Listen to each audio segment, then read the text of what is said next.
Morning students. तर आज आपण या ठिकाणी तुम्हाला याच्यासाठी जमवलेलं आहे की आज आपण सिकल सेलवरती मागच्या वेळी जे लेक्चर बघितलं किंवा जी माहिती मिळवली त्या माहितीच्या आधारावर आपल्याला सिकल सेल आजार जर कळवायचा असेल, जनजागृती जर करायची असेल तर त्या संदर्भात आपण एक या ठिकाणी प्रश्नमंजुषाचे एक कार्यक्रम घेणार आहोत किंवा एक स्पर्धा घेणार आहोत. काय घेणार आहोत सर? ओके, जाऊया विद्यार्थी मित्रांनो. आपण त्या कार्यक्रमाची आपण आतुरतेने वाट बघतो. तो प्रश्नमंजुषेचा कार्यक्रम 4 गट या ठिकाणी आपल्याला बघायला मिळतात. गट क्रमांक 1 कुठला आहे? गट क्रमांक 2 गट क्रमांक 3 गट क्रमांक 4 4 गटांमध्ये या ठिकाणी स्पर्धा जुळलेली आहे. बघूया काय होतंय, कुठला गट क्रमांक किंवा कुठला किल्ला या दुसऱ्या 3 गटांवरती हवी होते. बघूया किंवा जिंकतोय किंवा यांना तो मागे पाडतोय.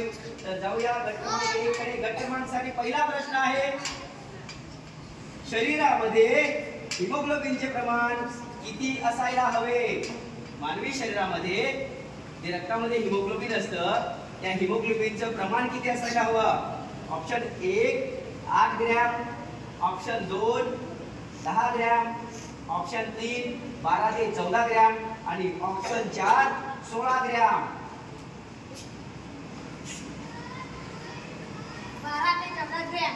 Very good. उत्तर बरोबर आहे का? बसलेल्यांपैकी सांगा, कुणाला येतंय? उत्तर बरोबर आहे का? हो ना, अगदी बरोबर. काय वाजवा ग्रुप क्रमांक 10 गुण ग्रुप क्रमांक 1 ने मिळवले. बघूया प्रश्न क्रमांक 2 गट क्रमांक 2 साठी. रायगड तयार आहे का? तयार आहेत ना? चला. रक्ताशय टाळण्यासाठी आहारात कसला वापर करावा? म्हणजे रक्ताशय आजार टाळण्यासाठी आहारात जे आपण जेवण करतो तर त्या जेवण कशा पद्धतीचं असायला हवं? 1 वडापाव, 2 पिझ्झा, 3 हिरव्या पालेभाज्या आणि 4 मिठाई.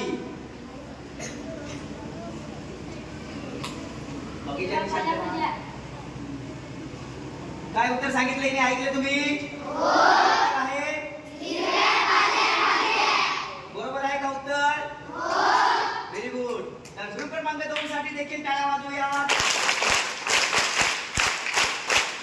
ग्रुप क्रमांक 2 देखील 10 गुणांनी आघाडीवर आहे. बघूया गट क्रमांक 3 सिंहगड. आणि सिंहगडासाठी प्रश्न आहे, दर दिवशी माणसाला किती लिटर पाण्याची आवश्यकता असते? दर दिवशी मानवी शरीराला किंवा माणसाला किती लिटर पाण्याची आवश्यकता असते? ऑप्शन 1 1 लिटर, ऑप्शन 2 3 चे 4 लिटर, ऑप्शन 3 10 लिटर आणि ऑप्शन 4 आहे 12 लिटर.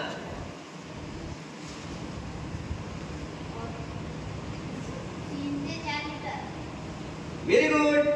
उत्तर बरोबर आहे का चुकले रे? उत्तर बरोबर आहे. ग्रुप क्रमांक 3 साठी देखील टाळ्या.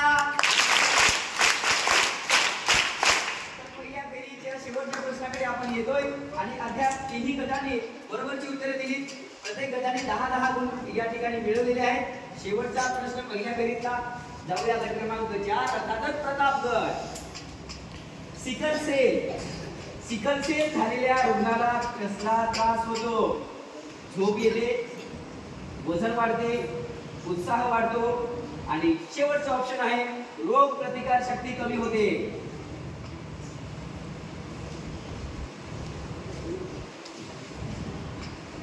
रोग प्रतिकार शक्ती कमी होते. अगदी बरोबर. टाळ्या वाजवा यांच्यासाठी. पहिल्या फेरीमध्ये 4ही गटांनी काय केलेले आहे? 10-10 गुण मिळवलेले आहेत. बरोबर की नाही? आणि त्यामुळे तुम्हाला प्रश्न विचारण्याची संधीच त्यांनी दिली नाही. बरोबर ना? जर याच्यातल्या एखाद्या गटाचा प्रश्न चुकला असता तर नक्कीच विद्यार्थ्यांना विचारलं गेलं असतं.